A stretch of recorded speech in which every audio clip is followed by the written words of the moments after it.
বিষয়গুলো এখন ইষ্টপ্রসঙ্গ করার জন্য আহ্বান জানাই শ্রদ্ধেয় অমর পাল দাদাকে। দাদা জয়গুরু। জয় গুরু। শোনা দাদা যাচ্ছে মা? আগে দাদা শোনা যাচ্ছে, 9:30 পর্যন্ত বলুন। জয় গুরু। আমার জীবন রথের সারথি পরম দয়াল পরম প্রেমময় শ্রী শ্রী ঠাকুরের রাঙারাতুল চরণে আমার শতকোটি প্রণাম। শতকোটি প্রণাম জানাই তার লীলা সঙ্গিনী পরমারাধ্যা জগৎ জননী শ্রী শ্রী বড়মার রাঙারাতুল চরণে। শতকোটি প্রণাম জানাই পরম পূজ্যপাদ শ্রী শ্রী পিতৃদেব তথা শ্রী শ্রী বর্ধা রাঙারাতুল চরণে। শতকোটি প্রণাম জানাই পরম পূজ্যপাদ আচার্যদেব পূজনীয় অবিন্দা সহ ঠাকুর পরিবারের প্রতি প্রত্যেকে রাঙারাতুল চরণে। আজ 27শে আগস্ট 10ই ভাদ্র নাম ধ্যান স্বস্তি যজ্ঞ আয়োজিত প্রাত্যহিক সান্ধ্যকালীন মহতি সৎসঙ্গ ও নাম সংকীর্তন অনুষ্ঠানে উপস্থিত আমার প্রিয় পরমের পৌত পবিত্র পাঞ্জাদারি কর্মী অধৈর্য যাজক এবং অমৃত পথযাত্রী ভক্ত প্রাণ দাদা ও ভক্তিমতী মায়েরা যারা উপস্থিত আছেন প্রত্যেককে আমার আশিক্ত জয়গুরু। এই লিঙ্কের যিনি পুরুধা বা কর্ণধার বলা হয় শ্রদ্ধা শর্মিষ্ঠা সাহমায়ের আহ্বানে আজকের এই লিঙ্কে আমার ইষ্ট প্রসঙ্গ করা, তাকেও আমার আশিক্ত জয়গুরু। যারা অসুস্থ আছেন, যাদের জন্মদিন, যারা পারিবারিক শান্তি কামনায় আজকের এই অনুষ্ঠানে উপস্থিত এবং বিশ্ববাসীর মঙ্গল কামনা করে আমার প্রিয় পরমের রাঙারাতুল চরণে আমি প্রত্যেকের জন্য প্রার্থনা জানাই। আমি প্রথমেই ভাদ্র মাস, ভাদ্র পরিক্রমা চলছে, তাই ভাদ্র মাস হচ্ছে আমার প্রভুর, আমার প্রিয় পরমের আবির্ভাব মাস।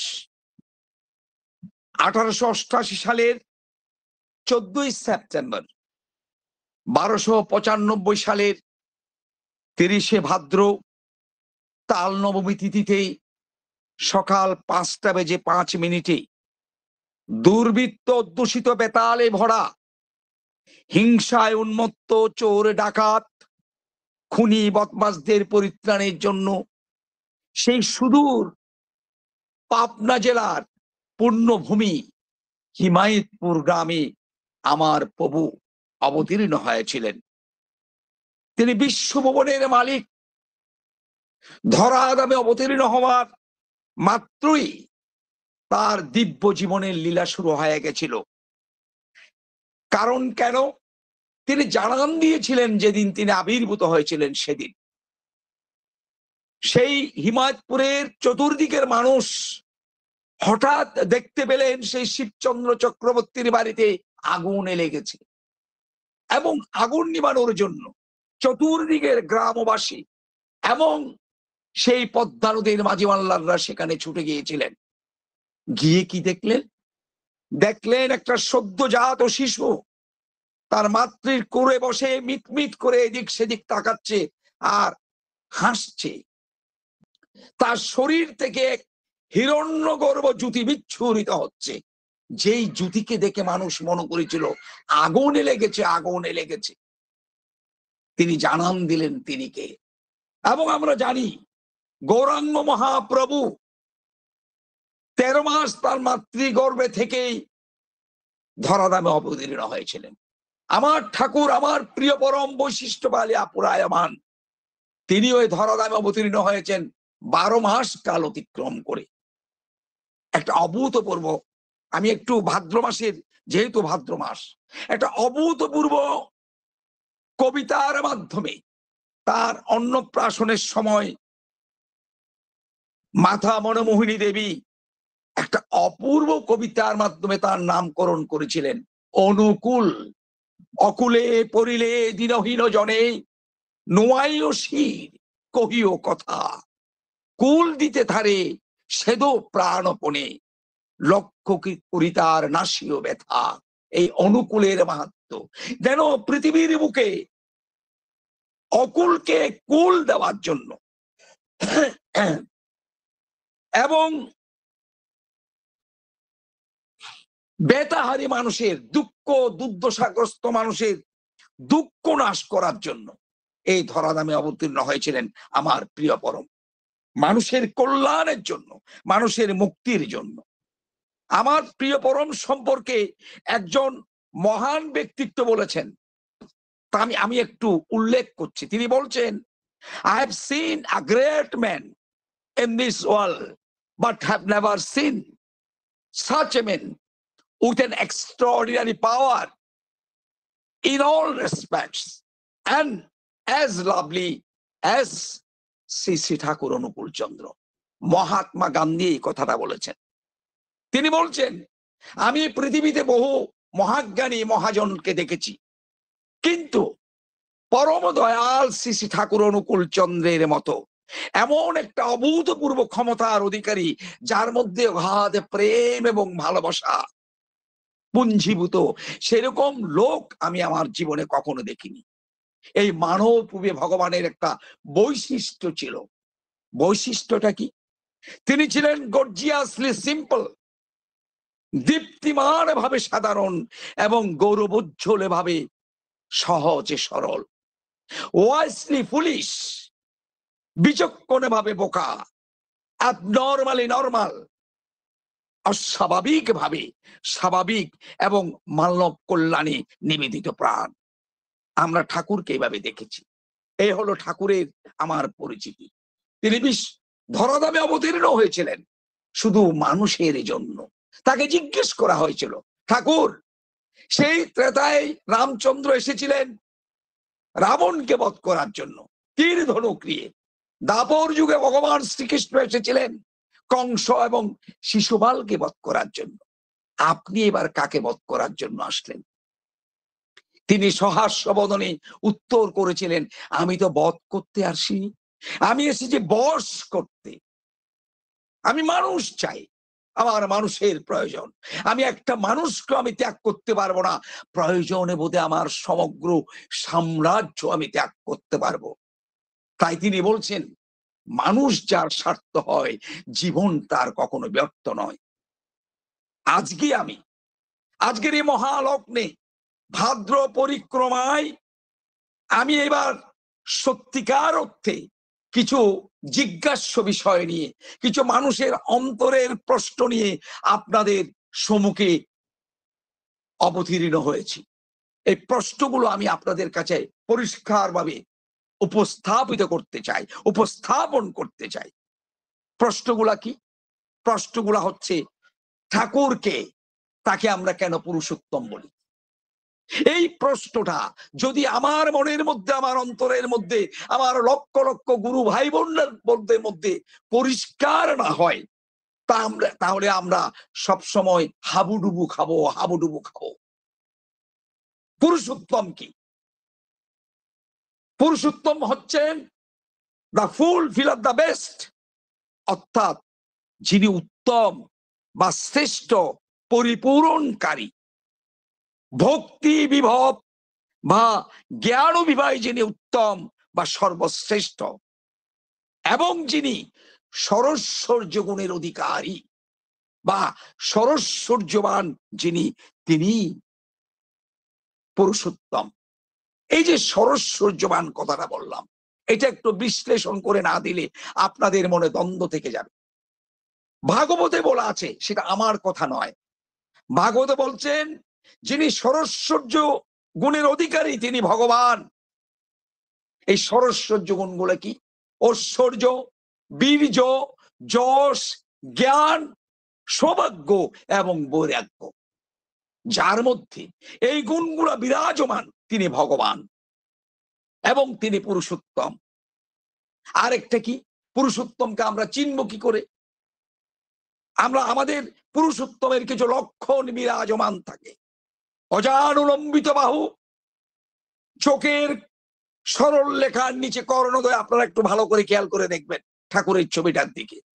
চোখের সরল রেখার নিচে কর্ণদয়, সরস্বর্য গুণের অধিকারী, যেটা আমি কিছুক্ষণ আগে বললাম, এবং দেহাবয়বে হিরণ্যগর্ভ জ্যোতি সদা সর্বদা বিচ্ছুরিত। তাই তিনি পুরুষোত্তম। তিনি কে আবার বলছেন, আবার আমাদের জানা প্রয়োজন। তিনি ব্যক্ত প্রিয় পরম, তিনি পুরুষোত্তম, যিনি বৈশিষ্ট্য পালিয়া পুরায়মান আচার্য, প্রীতি প্লাবনী যিনি, তিনি মানুষের পরম উদ্ধাতা, তিনি পথ, তিনি সত্য, তিনি জীবন আলো। আমরা এই তিনি বা তাকে পেয়েছি। আমরা অত্যন্ত ভাগ্যবান, আমরা নররূপী নারায়ণকে আজকে পেয়েছি। আমাদের মধ্যে আমাদের জন্ম সার্থক। এখন প্রশ্ন হচ্ছে আমরা কোন ধর্ম পালন করব? ধর্ম নিয়ে আমরা আবার হাবুডুবু খাই। আমি পুরুষোত্তমটা বিশ্লেষণ করলাম। ঠাকুর যে পুরুষোত্তম, তিনি তার দিব্য জীবন এবং লীলায় এরকম লক্ষ লক্ষ ঘটনার দিয়ে প্রমাণ করে গেছেন তিনি পুরুষোত্তম, তিনি ভগবান। এখন প্রশ্ন হচ্ছে ধর্ম কি, কর্ম কি? ধর্ম এবং কর্ম কি? আমি যে মানুষ, আমার ধর্ম কি, আমার কর্ম কি? পরম পূজ্যপাদ শ্রী বদ্দা বলছেন, ইষ্ট স্বার্থ প্রতিষ্ঠায় এই জীবনের কর্ম, যজন যাজন ইষ্টবৃতি এই জীবনের ধর্ম। তাতেও তো আমরা তৃপ্ত হই না। এখন ধর্মের বিশ্লেষণটা একটু করে দিই। ধৃ ধাতু থেকেই ধর্ম, অর্থাৎ যা ধারণ করে আছে, দৃঢ়তে যেন সধর্ম, যিনি এই বিশাল বিশ্বকে ধারণ করে আছেন, বিরাট পৃথিবীকে ধারণ করে আছেন, তিনিই ধর্ম, তিনিই ধর্ম। তাই বলছেন যে ধর্ম মানে একটা নিষ্ঠা আনন্দিত আচরণের ব্যাপার। এটা অলৌকিক কিছু ব্যাপার নয়, বা এটা কোনো সংজ্ঞার ব্যাপার নয়, বা এটা কোনো বই পুস্তকের বাণীর ব্যাপার নয়, একটা নিষ্ঠা আনন্দিত আচরণের ব্যাপার। তাই ঠাকুর বলছেন কি, অন্যে বাঁচায় নিজে থাকে, ধর্ম বলে জানিস তাকে। অত্যন্ত সহজ সরল উক্তি। আবার তিনি বলছেন, বাঁচাবার আর মর্ম যা, ধর্ম বলে জানিস তা। আবার বলছেন তিনি, যে আচরণ বাক্য কর্ম বাঁচাবার আর উৎস হয়, তাকেই জানিস ধর্ম বলে, নইলে ধর্ম কিছুই নয়। তাইলে ধর্মকে আমরা খুঁজে পেলাম। কোথায় ধর্ম? এখন প্রশ্ন হচ্ছে, আচার্য কি? আমরা সবাই জানি, সবাই একটা সংজ্ঞা সব সময় আমরা বলি। আমার একটা কথা মনে পড়ে গেল এই সময়, এই মুহূর্তে, সেটা হলো আচার্য কি আমাদের জানার প্রয়োজন। আচার্য বলতে হয়তো আমরা বুঝি একটা মানুষ বা একটা পথ। আচার্য একটা জীবনী দর্শন। আচার্য হচ্ছে একটা জীবনী দর্শন। মানুষের জীবনে বৃদ্ধিপদ কর্মযজ্ঞের দিশারি তিনি। বাঁচাবার চিরন্তন রূপটি তার মধ্যে প্রকৃষ্ট রূপে মূর্ত হয়ে উঠে, তিনি আচার্য। তিনি আচরণ সিদ্ধ, তিনি দেব পুরুষ, তাই তিনি আচার্য। কিভাবে প্রমাণ? তিনি বলছেন যে সংসারের বিপাক পথে ঘূর্ণায়মান মানব চৈতন্যের মূল অক্ষদণ্ড তিনি। তাই ঠাকুর বলছেন, বিপাক পথে হাত ধরে যে চলার কায়দা জানিয়ে দেয়, তাকেই জানিস গুরু বলে, অভয় পথে সেই তো নেই। তিনি আচার্য, তিনি প্রতিভ গুরু, প্রতীকী গুরু। তাকে দেখেই আমরা লক্ষ লক্ষ মানুষ, কোটি কোটি মানুষ পৃথিবীর বাঁচাবার সুলভ খুঁজে পায়, বাঁচাবার পথ খুঁজে পায়। এটাই হচ্ছে আজকের দিনের সৎসঙ্গীদের দর্শন। আমরা যদি আচার্যকে শুধু একটা পদ বা একটা ব্যক্তি মনে করি, তাইলে আমরা ভুল করব। এখন প্রশ্ন হচ্ছে, আচার্য পরম্পরাটা কি? এখন আমরা দ্বন্দ্বে ভুগছি, অনেক জায়গায় বিভিন্ন দ্বন্দ্ব সৃষ্টি হয়ে গেছে। আচার্য পরম্পরা দেখুন, আমার প্রিয় পরম যখন ছিলেন, তিনি একমাত্র আচার্য হিসেবে পরম পূজ্যপাদ শ্রী বর্দাকে ঘোষণা করে গেছিলেন সৎসঙ্গের আচার্য। তিনি পরম্পরা মানি। অভিষেক অনুষ্ঠানের মাধ্যমে যিনি অভিষিক্ত হয়ে আসবেন, যিনি আচরণ সিদ্ধ পুরুষ, যিনি বাক সিদ্ধ পুরুষ, এবং যিনি যার মধ্যে সেই দেবগুণ বিরাজমান, তিনি একমাত্র আচার্য হতে পারেন। এবং এটাই বলছে আচার্য পরম্পরা। কিভাবে আমরা পেলাম? আমরা প্রথম আচার্য পেয়েছি পরম পূজ্যপাদ শ্রী বক্তাকে, তারপর আচার্য হিসেবে পেলাম পরম পূজ্যপাদ শ্রী দাদাকে, তারপর আচার্য হিসেবে বর্তমান পূজ্যপাদ আচার্য দেবকে পেয়েছি। এবং পরবর্তী পর্যায়ে আমাদের অপেক্ষা করতে হবে। সূর্য যদি আমরা চাই রাত 12টায় আমি সূর্য দেখতে চাই, সূর্যকে তো আমি দেখবো না। আমি যদি বলি যে 4টায় আমাকে সূর্য দেখতে হবে, সূর্যকে আমি তো দেখবো না। অথচ সূর্য আমার প্রয়োজন, সেটা আমি জানি। সূর্য উঠবে, এটা আমি জানি। এবং সূর্য কিভাবে উঠবে, কোন দিকে উঠবে, সেটাও জানি। কিন্তু একটা সময়ের অপেক্ষা করতে হবে, সময়ের প্রয়োজন হবে। তাই ঠাকুর বলছেন এক জায়গায়, একজন বিশ্ববিখ্যাত বৈজ্ঞানিক নোবেল পুরস্কার প্রাপ্ত ডক্টর অ্যালেক্সিস ক্যারেল বলেছেন, we need a god who hears us, who loves us, who responds to us. আমাদের এমন একটা ভগবানের বা ঈশ্বরের প্রয়োজন, যিনি আমাদের কথা শুনবেন, যিনি আমাদেরকে ভালোবাসবেন, যিনি আমাদের ডাকে সাড়া দেবেন। প্রত্যেক মানুষের জীবনে এরকম একজন জীবন্ত ভগবান বা জীবন্ত আদর্শের প্রয়োজন, যিনি আমাদের মতো তুচ্ছ মানুষদেরকে প্রকৃত মানুষ হবার পথে পথ দেখাবেন, এগিয়ে নিয়ে যাবেন। শ্রী শ্রী ঠাকুর অনুকূল চন্দ্র। আমরা অত্যন্ত ভাগ্যবান এই জন্য যে শ্রী শ্রী ঠাকুর অনুকূল চন্দ্র পরম প্রেমময় অপরায়মান বৈশিষ্ট্যবালী, তিনি আমাদের জীবনের গন্তব্যস্থলে পৌঁছানোর জন্য একটি রাজপথ তৈরি করে গেছেন। সেই রাজপথের নাম হচ্ছে আচার্য পরম্পরা। এটাকেই বলা হয় আচার্য পরম্পরা। এই যে আমরা ধারাবাহিক ভাবে আচার্য পরম্পরা পেয়েছি। একটা কথা মনে পড়লো আমার, আলোচনা প্রসঙ্গে প্রথম খণ্ডের 124 পৃষ্ঠার ঠিক মাঝামাঝি জায়গায় দেখবেন ঠাকুর বলছেন, কথা প্রসঙ্গে ঠাকুর বলছেন, ধরুন আমি নেই, আমার সন্তানদের মধ্যে আমার কিছু গুণাবলী বিরাজমান থাকবে, দেখবেন আপনারা, কারণ তারা আমার থেকে এসেছে। তাদেরকে শ্রদ্ধা করবেন, তাদেরকে সম্মান করবেন, তাদেরকে ভালোবাসবেন, কিন্তু তাদেরকে ইষ্ট ভাববেন না।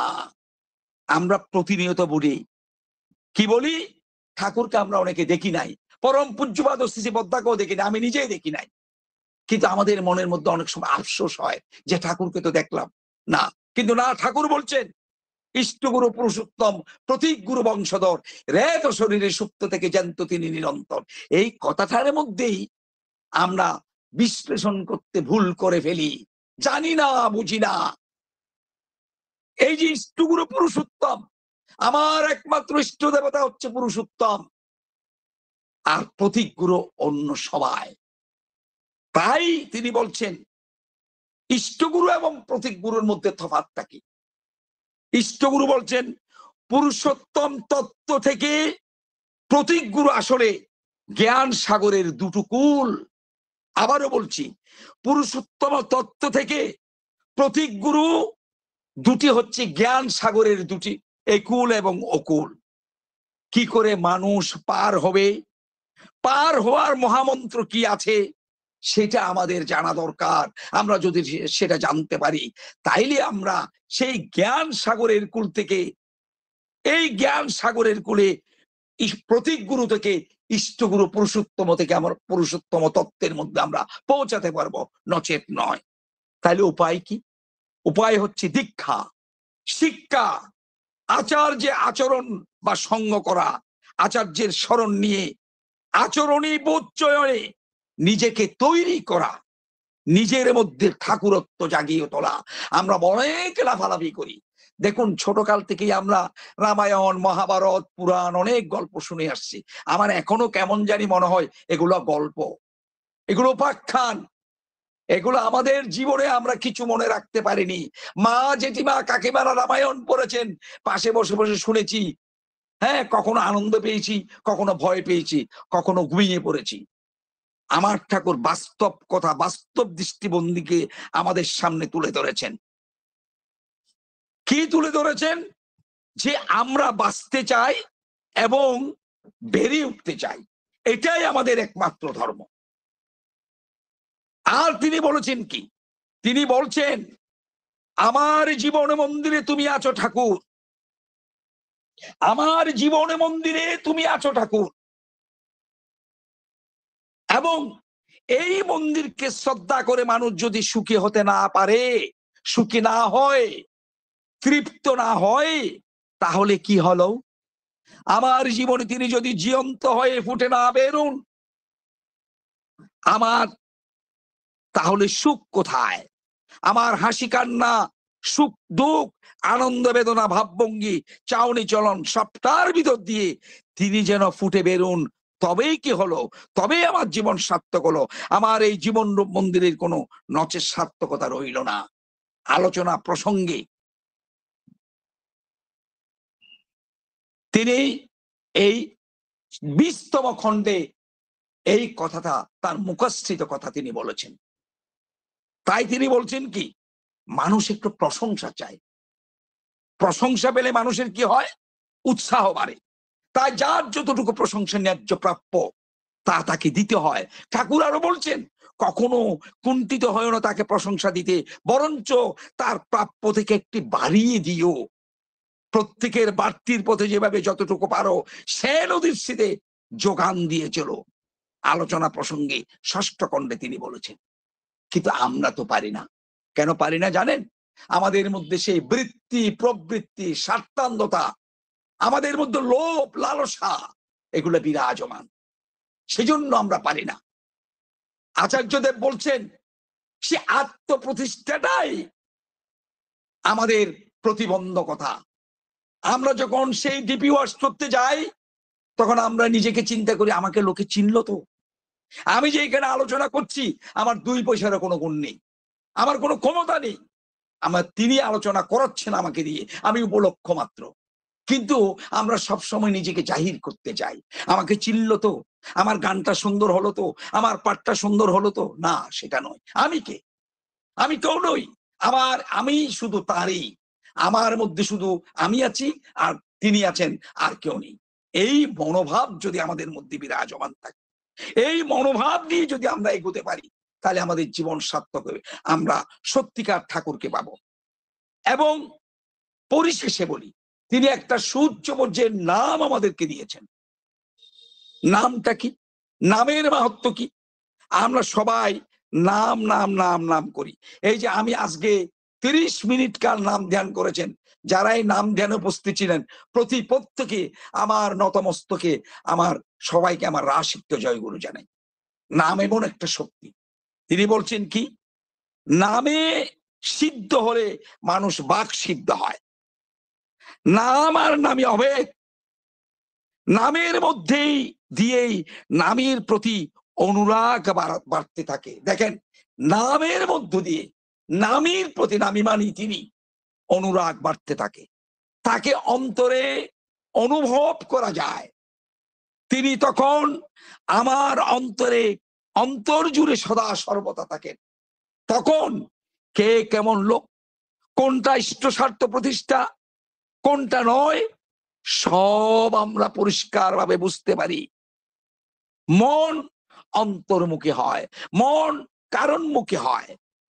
নাম করতে করতে প্রতি শ্বাস প্রশ্বাসে নাম গাথা হয়ে যায়, তখন দুনিয়ায় ইষ্টবোধ ছাড়া আর কিছু থাকে না। পরম পূজ্যপাদ শ্রী বরদা বলছেন, সদা সদা সদা সর্বদা তাই নাম করা লাগে। নামেই প্রয়োজন, নামেই একমাত্র মুক্তির পথ। আর আমরা আলোচনা প্রসঙ্গে 6ষ্ঠ খণ্ডে তিনি বলছেন, ধর্মের চলমান জীবন্ত রূপ হচ্ছে আচার্য। তাই আচরণ সিদ্ধ আচার্যকে ধরতে হয়, শ্রদ্ধার সঙ্গে তার সঙ্গ করতে হয়, সেবা করতে হয়, তার প্রত্যেকটি চলা বলা করা অভিব্যক্তির ভেতর দিয়ে ধর্ম হাত পা নেড়ে হেঁটে বেড়ায়। ধর্মের এই চলমান জীবন্ত রূপকে না দেখলে অন্তরে ধর্ম হবে কি করে? তাকে অনুসরণ না করলে, তার শরণাপন্ন না হলে, তাইলে ধর্মের ভাব আমাদের মধ্যে ফুটে বেরোবে কি করে? আমি আজকে আর কোন উপাখ্যানের দিকে যাচ্ছি না। একটা কথা মনে পড়েছে, আমার সময় শেষ, আর 1 মিনিট আছে।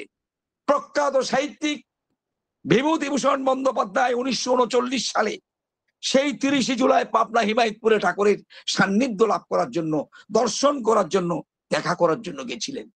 তিনি বলেছেন, আমি বহু মহাপুরুষের সাধনার কথা শুনেছি, কিন্তু এমন অপূর্ব অনুভূতির সূক্ষ্মাতি সূক্ষ্ম বর্ণনা জীবনের কখনো শুনিনি। চেষ্টা করেও এই ভাব ভাষা আয়ত্ত করা সম্ভব নয়। বিজ্ঞান ভিত্তিক বিশ্বজনীন মতাদর্শ দেখে তিনি অনুপ্রাণিত হয়ে পরবর্তী পর্যায়ে তিনি ঋত্বিকাচার্য কৃষ্ণপ্রসন্ন ভট্টাচার্যের কাছে দীক্ষা নিয়েছিলেন। আরেকটা কথা বলে শেষ করছি, আর বোধহয় কিছু সেকেন্ড আছে। একদিন, অনেক দিন ধরে কেষ্টদা ঠাকুরের সঙ্গ করছিলেন, কিন্তু দীক্ষা নেননি। আপনারা জানেন কিনা জানি না, অনেকদিন তিনি দীক্ষা নেননি, অথচ ঠাকুরের সাথে ছিলেন, ঠাকুরের সঙ্গ করেছেন। পরীক্ষা পরীক্ষা পরীক্ষা। হঠাৎ সেই কৃষ্ণদার অন্তরে জাগ্রত হলো, আমি যদি ঠাকুরকে নিয়ে একদিন বিকালবেলা সেই পদ্মা নদীর ওখানে গিয়ে বসে দুজনে আলাপ করি, আর ঠাকুর ওই সময় তার মাথাটা আমার কোলের উপর দিয়ে আমার দিকে তাকিয়ে আমার প্রশ্নের উত্তর দেন। যেই বলা, বিকেল হওয়ার আগেই ও কেষ্টদা করে ডাক দিলেন ঠাকুর। কেষ্টদা দৌড়ে আসলেন, কি ঠাকুর, কি হয়েছে কি হয়েছে? বলে যে আজকে একটু বিকালবেলা সে পদ্মার ধারে যাওয়া লাগে। বলে কিছুক্ষণ পরে তো সন্ধ্যা হয়ে যাবে। বলে যে এই তো চাই, এক্ষুনি যাওয়া লাগে। এখন ঠাকুরের কথা ফেলতে পারলেন না, চলে গেলেন দুইজন সেই পদ্মা নদীর ধারে, গিয়ে এক জায়গায় বসলেন। আর আস্তে আস্তে আস্তে আস্তে আমার প্রিয় পরম বিশ্ব ব্রহ্মাণ্ডের মালিক অন্তর্যামী ভগবান সেই কেষ্টদার কোলে মাথাটা রাখলেন। কেষ্টদা প্রশ্ন করলো, ঠাকুর অনেকবার আপনাকে প্রশ্ন করেছি, উত্তর পাইনি, আজকে কিন্তু আমার প্রশ্নের উত্তর দিতে হবে। আপনি কি ভগবান? আপনি ভগবান বিনা বলুন। ঠাকুর বললেন, আমি ওই তো কই। প্রমাণ করে দিলেন। আমার প্রিয় পরম কেষ্টদাকে দর্শন দিলেন, সাথে সাথেই কেষ্টদার সমগ্র শরীর বিদ্যুৎ চালিত তরিদাহদের মতো জংকার দিয়ে উঠল। তিনি বুঝতে পারলেন আমার প্রিয় পরম কে। আরো অসংখ্য ঘটনার সে অবতারণা আছে। আমার সময় শেষ, কারণ এই সৎসঙ্গটা একটা ডিসিপ্লিনিক অর্গানাইজেশন। তাই আজকের দিনের এই মহতে অনুষ্ঠানে সকলকে যারা উপস্থিত আছেন প্রত্যেকের সুস্থ স্বাস্থ্য মঙ্গলময় জীবন প্রার্থনা করে আমার প্রিয় পরের রাঙারাতুল চরণে আমার এই সংক্ষিপ্ত পরিসরিষ্ট প্রসঙ্গ এখানেই বিরাম দিলাম। জয় গুরু, বন্দে পুরুষোত্তমম, বন্দে পুরুষোত্তমম, বন্দে পুরুষোত্তমম। জয় গুরু, জয় গুরু। জয় গুরু দাদা, জয় গুরু। আসলে দাদা আসা মানেই আমরা নতুন কিছু তথ্য পাবো যা আমাদের অজানা। খুব সুন্দর করে আজকে ব্যাখ্যা করে করে বলছেন যে প্রথমে তিনি আরম্ভ করেছিলেন যে এটা ভাদ্র পরিক্রমা, তাই ঠাকুরের জন্ম দিয়ে শুরু করেছিলেন। 1295 সালে 30 ভাদ্র তাল নমিনী তিথিতে তার জন্ম। 12 মাস অতিক্রম করে তার জন্ম হয়, যে তাই রাম দ্রাপরে কৃষ্ণ কলিতে তিনি এলেন। তিনি কেন পুরুষোত্তম তাও সুন্দর করে ব্যাখ্যা করলেন। যিনি শ্রেষ্ঠ পরিবর্তন করে তিনি পুরুষোত্তম, যিনি ঐশ্বর্যশালী তিনি পুরুষোত্তম। ইষ্টস্বার্থ প্রতিষ্ঠাই আমাদের এই জীবনের ধর্ম। যজন যাদের মৃত্যুভীতি এই জীবনের কর্ম। মিউট করুন, যার অডিও খোলা আছে মিউট করুন। বাঁচা বাড়াই হচ্ছে ধর্ম। আচার্য হলো জীবনীয় দর্শন। আচার্য আমাদের আচরণ করে শেখান নাম ও নামে অভেদ, নামে